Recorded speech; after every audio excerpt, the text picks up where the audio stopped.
Veja os destaques desta edição do Acontece no Rio. Polícia reforça a segurança no centro.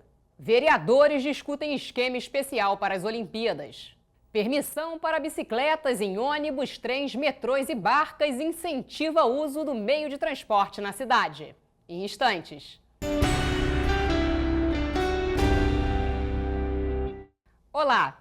Polícia reforça a segurança para reprimir assaltos no centro da cidade. A violência também foi repercutida em audiência pública na Câmara Municipal. 70 policiais a cavalo e de bicicleta ocuparam as ruas, reforçando o policiamento já existente na região. A medida visa conter a onda de assaltos que vem acontecendo.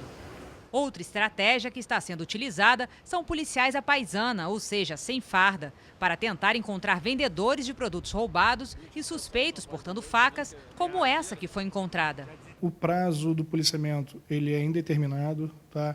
E nós diariamente acompanhamos os números para ver se existe alguma migração.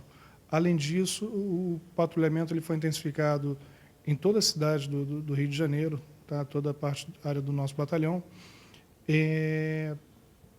De forma que a gente tem viaturas rodando e acompanhando para ver se tem grupos, alguma coisa concentrada para coibir. A presença policial, a ação de polícia ostensiva, ela não tira do pretenso autor a sua vontade de praticar o fato. Né? Ele vai, ou se ele continua querendo praticar, ele vai praticar em outros locais ou vai praticar outra modalidade de delito. As pessoas que circulam pelo local relatam a insegurança de caminhar pelas ruas. Foi roubada, né? Pegaram o cordão e foram embora, né? Então eu andei com medo, agora saí do banco, fui retirar um dinheiro.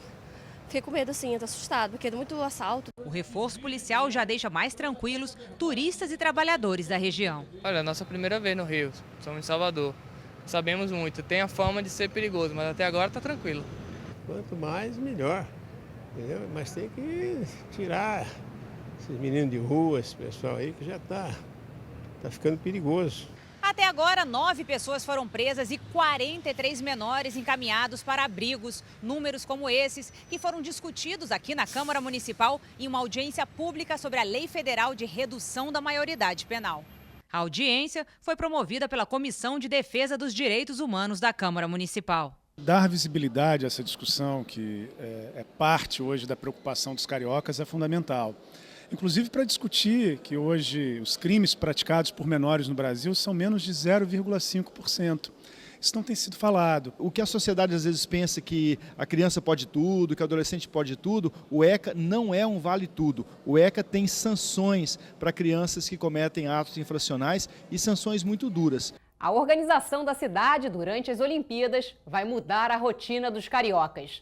Para discutir medidas que viabilizem a realização das competições, parlamentares se reuniram com o secretário de coordenação do governo, Pedro Paulo Carvalho. Durante as Olimpíadas, o Rio vai receber milhares de turistas.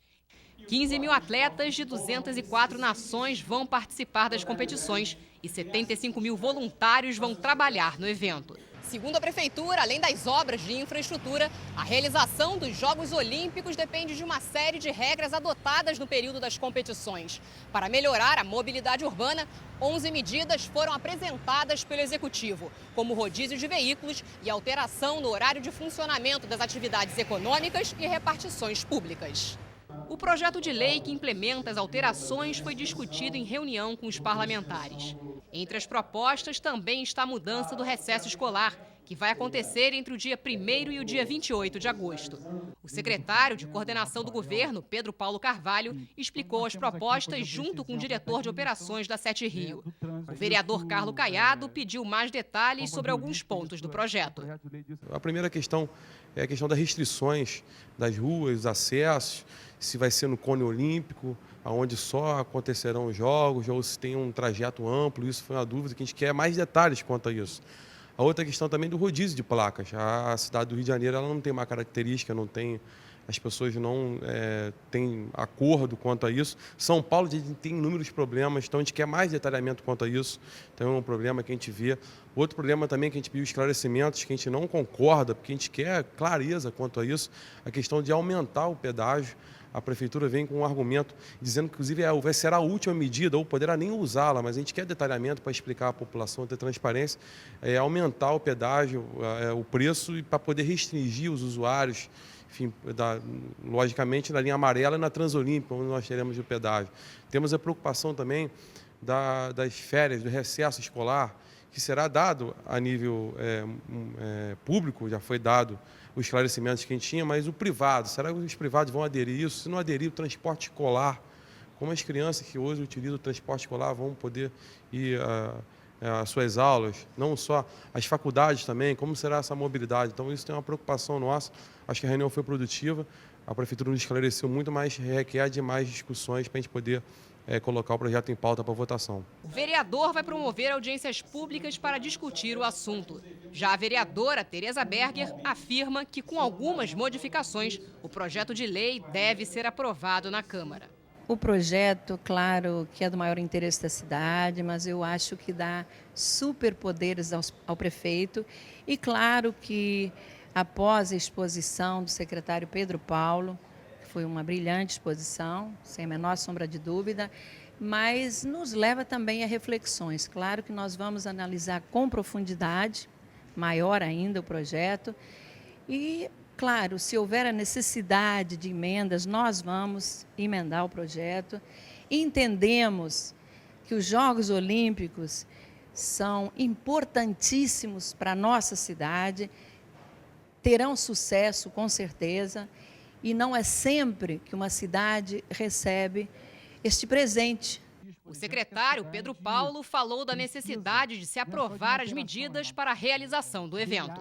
Esse é um pacote olímpico que trata basicamente do que será a operação da cidade durante as Olimpíadas e antes e depois. Quer dizer, todo o período olímpico que nós chamamos, que ele não se restringe somente aos dias dos Jogos Olímpicos, mas ele acontece antes dos Jogos e depois dos Jogos também. Quer dizer, há uma mobilização da cidade como um todo para que isso funcione a tempo, sem atrasos, sem colapsar o sistema de transporte. O presidente Jorge Felipe disse que o projeto será analisado na Câmara. Trata-se de uma matéria da mais absoluta relevância, porque ela instrumentaliza o Poder Executivo para fazer o planejamento de como funcionará a cidade durante o período em que será realizado os Jogos Olímpicos. Daí a exigência e a necessidade absoluta de aprovarmos no mais breve espaço de tempo este projeto. Entretanto, embora o prefeito tenha pedido a tramitação em regime de urgência, a legislação não permite, porque exige que se trata de matéria de código que tenha uma tramitação ordinária, regular. Mas isso não nos impedirá de dar celeridade à sua tramitação para que a cidade possa se preparar e que os Jogos Olímpicos tenham o sucesso que todos nós desejamos que alcance. No próximo bloco, revitalização do solar do Lavradio recupera uma parte da memória da cidade. Estamos de volta com o Acontece no Rio. Os cariocas podem levar suas bicicletas nos ônibus, trens, metrô e barcas. A permissão incentiva o uso do transporte sustentável na cidade. O Rio tem 380 quilômetros de ciclovias e se tornou o município com a maior extensão de ciclovias da América Latina. A Prefeitura tem como meta atingir 450 quilômetros até 2016. Mas para circular de bike na cidade, a integração com os transportes de massa é fundamental. A concessionária Barcas S.A. é a única que permite o transporte de bicicletas o dia todo. E a entrada, por enquanto, é gratuita. Pena que é tudo muito difícil, né? Porque você sempre é o último, não dá para sentar porque você está com a bicicleta. E só liberaram agora há pouco, acho que foi no final de 2013, que permitiram a gente entrar sem pagar. Porque antes disso eles não respeitavam uma decisão do Tribunal de Justiça, que já tinha determinado que a barca não poderia cobrar pelo embarque da bicicleta. Então, bom mas é tudo mais difícil, entendeu? A gente tem que batalhar por isso. Isso deveria ser o contrário, os órgãos públicos e poder público deveria incentivar, mas não é assim que acontece. Desde que a cobrança de quase R$ 5,00 foi extinta, o número de bicicletas aumentou. É a primeira vez que eu tô vindo hoje. Então, tipo assim, eu tô aproveitando assim, tô vendo a diferença hoje, entendeu? Tipo assim, fiz 1/3 do tempo que eu tô fazendo a pé. Bom, eu moro no centro do Rio, né? Então, pra mim, sei lá, por volta de uns 20 minutos, assim, de economia de tempo. E de qualidade de vida, porque é muito melhor do que ficar no trânsito olhando pra cara das pessoas. É bom que desestressa. O bom é que não está pagando pelo transporte da bicicleta. Está incluso no valor. Muito bom. A aceitação das bicicletas nas barcas foi excelente, superou as nossas expectativas. A barca nova, a barca Pão de Açúcar, que passou a circular agora há pouco, tem bicicletário incluído dentro dela e cada vez mais aumenta o fluxo de bicicletas na ligação Rio-Niterói. Já no metrô e nos trens da Supervia, os horários são restritos. Desde o final do ano passado, as bicicletas estão autorizadas a embarcarem nos trens das Supervias nos dias úteis depois das 9 da noite. Elas também podem embarcar sábado depois das 2 da tarde e domingos e feriados o dia todo. Segundo a Supervia, é no domingo que a concessionária registra a maior média de embarques de bicicletas. São 206. Para não atrapalhar a boa convivência nas barcas, os ciclistas são orientados para serem os últimos a deixar o transporte. Já para embarcar nos trens e metrôs em alguns horários, os ciclistas são obrigados a deixarem as bikes nas estações. Realmente fica um pouco complicado você autorizar a bicicleta diariamente, todos os dias, todos os horários integrais nos transportes de massa. Porque é o que eu te falei, e deve existir uma harmonia. A gente não tem que dar preferência para ciclista, nem para pedestre, nem para motorista. Todos têm que ter o seu espaço, o seu direito de ir e vir. Construído em 1777, o Solar do Lavradio reabre as portas totalmente revitalizado. O edifício, que já foi residência do terceiro vice-rei do Brasil, Marquês do Lavradio, é tombado desde 1985 pelo Instituto Estadual do Patrimônio Cultural. A placa indica Rua da Relação. Aberta em 1845, era nessa rua que funcionava o Tribunal da Relação do Império. Rua do Lavradio. Aberta no século XVIII pelo vice-rei do Brasil, Marquês do Lavradio, a primeira rua exclusivamente residencial do Rio. Neste casarão da época colonial morou o Marquês do Lavradio. Com o passar dos séculos, várias outras figuras ilustres da história brasileira residiram por aqui. Depois de reformado, este casarão se tornou um importante espaço na agenda histórico-cultural da cidade. O Solar hoje é sede da Sociedade Brasileira de Belas Artes. A SBBA tem na sua incansável presidente, Dona Terezinha Ilau, no alto de seus 82 anos de idade, uma voluntária dedicada e entusiasmada com a revitalização deste espaço. A cultura no Brasil, de modo geral, infelizmente, ela é pouco protegida. Tudo que a gente tem, que a gente pode conservar para gerações futuras e para também os antigos que ainda estão aqui, que não conhecem, a gente faz essa força. Então, foi uma felicidade muito grande, porque a casa existe há quase 300 anos, mas ela estava numa falência acelerada.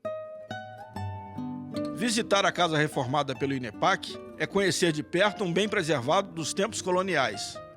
Marquês do Lavradio parece recepcionar os visitantes no saguão da entrada da casa. Mediador de conflitos externos, incentivador das ciências e agricultura, bem como projetos de infraestrutura, o Marquês do Lavradio foi um dos mais importantes vice-reis do Brasil. A casa tem 1.000 metros quadrados e foi tombada pelo INEPAC em 1985. A construção é de 1777 e foi decorrência da mudança da capital na colônia. Nessa época, o Rio sucedia a capital Salvador. Na entrada, o piso em mosaico é preservado desde a primeira reforma no Solar, já em tempos imperiais. Os azulejos nas paredes em perfeito estado. A escadaria em pinho de riga é da construção original. Andar por essas dependências é se deparar com a arquitetura colonial e o estilo eclético depois de várias reformas aqui realizadas. A revitalização de 5 anos valeu o esforço. Entre as várias obras valiosas expostas no Solar, destaca-se este quadro de Portinari, pintado em 1923. Retrato de Paulo Mazzucchelli, escultor e amigo pessoal do genial pintor. O Marquês do Lavradio morou por aqui durante 10 anos. O casarão abrigou diversos órgãos, do Império até a República. Tribunal da Relação, Tribunal do Embargo, Senado Federal, Tribunal de Justiça e até o temido DOPS, Departamento de Ordem Política e Social, nos tempos da ditadura. Em 1967, o imóvel foi cedido à Sociedade Brasileira de Belas Artes. e a grande revitalização começou em 2010. Hoje é isso que se vê, uma grande exposição que celebra a restauração do solar. Os salões, os quadros. O solar celebra a arte clássica. O grande quarto do Marquês do Lavradio hoje é um grande ateliê para os alunos de Belas Artes, ambiente para artistas de todas as idades. Hoje, nos cursos regulares de arte, são cerca de 60 alunos frequentando. Essas pinturas sobre as portas foram descobertas durante a restauração do solar. O ateliê dos irmãos Bernardelli. O Marquês do Lavradio tinha escravos lhe servindo, e era neste pátio que eles ficavam. Neste outro pátio, um jardim de inverno. Visite a casa do Marquês do Lavradio, na Rua do Lavradio, número 84. É só anotar o telefone: 2509-6718.